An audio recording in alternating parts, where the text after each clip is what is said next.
Free things to do in Macau. I thought mahal ang Macau ha kasi puro luxury hotels and casinos. Pero grabe, ang dami palang free na pwedeng gawin dito. First, free shuttle buses. Pwede kang pumunta sa Galaxy Hotel, Venetian, The Parisian at The Londoner nang hindi gumagastos ng pamasahe. O diba, parang may sarili ka lang tour bus sa Macau. Second, syempre, ang iconic ruins of St. Paul. Libre lang ang entrance dito and here's the best part.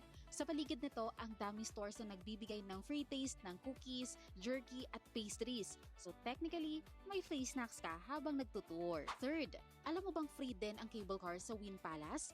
Imagine, naka-cable car ka habang nakikita mo yung fountain at luxury hotel views at wala kang binayaran. And lastly, kahit hindi ka mag-casino, mag-hotel hopping ka na lang. Sa Venetian, para kang nasa Venice. Parisian, hello Eiffel Tower. Londoner naman, feeling mo nasa London ka. Libre lang maglakad-lakad, magpa-picture, etc. So, if you're going to Macau, don't think na kailangan mong gumastos ng malaki because ang daming free. Isabay mo na din ang pag-save ng mga promo codes na to. Klook GG for Klook, GG Agoda for Agoda Hotels, and Adulting Engineer for Agoda Activities para may additional discount ka when you book anything from them. So, enjoy Macau kahit budget traveler ka and save this for your next trip.